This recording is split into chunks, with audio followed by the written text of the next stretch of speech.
täytyy sanoa, että mua nauratti monessa kohdassa. Oli niin nerokkaasti hoksattu, että näinpäs tämä käännetään. Samalla seurattiin alkukieltä ja samalla mentiin boksin ulkopuolelle ja tosi kekseliällä tavalla ilmaistiin monia asioita. Luukokemus synnytti semmoisia ihan erilaisia tunnereaktioita kuin se vanhan käännöksen lukeminen just sen takia, että se perustui se tunteen herääminen ikään kuin siihen ymmärtämiseen, eikä siihen vaan, että joku on kaunista sanahelinää. Olen kokenut, että mulla on ollut tässä tärkeä rooli, että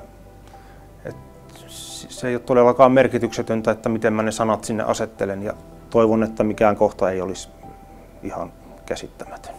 Kääntäjän on pakko tehdä ne ratkaisut. Ja joissain kohdissa varmasti niin kuin aikaisemmista ratkaisuista ollaan otettu etäisyyttä, mutta jos mä nyt kokonaisuutta arvioisin, niin en mä sano, että tämä nyt niin kuin radikaalisti on jonkinlainen suuri uudelleen tulkinta.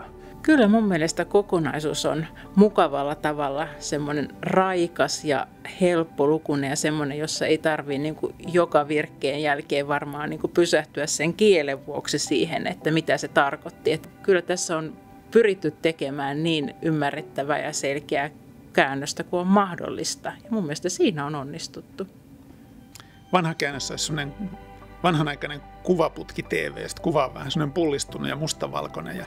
Ja nyt tämä on niin kuin tämmöinen uusi, iso, litteä HD-TV, tämmöinen niin kuin tarkka resoluutioinen, missä näkyy niin kuin ihmisten ihohuokosetkin. Niin sillä tavalla päästään niin kuin ikään kuin lähemmäs sitä, että mitä siellä tekstissä oikeasti sanotaan ja mitä ne Paavali ja Jeesus ja muut halusivat oikein viestittää. Helppo lukea. Ja sitten mä tykkään tosi paljon siitä, että siellä on niitä taustatietoja linkitetty ja on alaviitteitä ja selityksiä, että hyvin monipuolinen ja paljon informaatiota antava. Ja mä todella tykkään siitä, että se ei ole täsmälleen samanlainen kuin aikaisemmat, vaan rinnakkainen käännös niin, että voidaan sitten sen pohjalta vertailla. On hyvä, että on olemassa monenlaisia käännöksiä ja tämä on nyt sitten niin hyvin tehty kuin mahdollista. Tämä on tuore, hieman erilainen. Alkukielelle uskollinen, joka on mulle itselleni todella tärkeää. Että ihan nämä eksegeettiset peruselementit, että lähtee siitä kommunikointiprosessista sieltä ja sitä kautta löydetään se merkitys ja vastine tähän meidän omaan aikaan.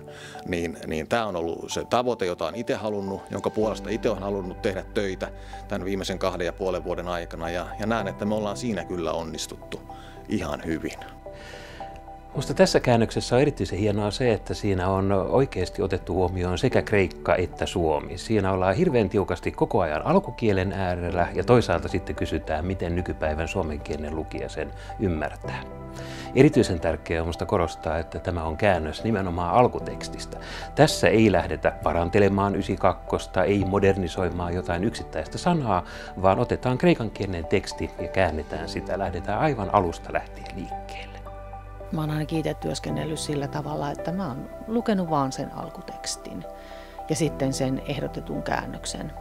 Paljon mä olen kyllä myös pitänyt mielessä sellaisia asioita, että mitkä asiat on vaikka vaikeita rippikoululaisille, mitkä asiat tuntuu olevan niin kuin selviä tai ei selviä seurakuntalaisille. Tietysti semmoinen tuntuma siitä, että miten tätä käytännössä meidän kirkossa käytetään. Musta UT 2020 on siis se on tällä hetkellä niin kuin paras Raamatun käännös, jonka mä tiedän.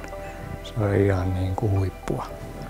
Ja että on ollut niin kuin kiva tehdä työtä sellaisten huippuasiantuntijoiden kanssa, mitä meillä on ollut niin käännöstiimissä ja ohjausryhmässä. Se on aivan huikeeta. Ja lopputulos on, niin kuin, se on vaan niin hyvä.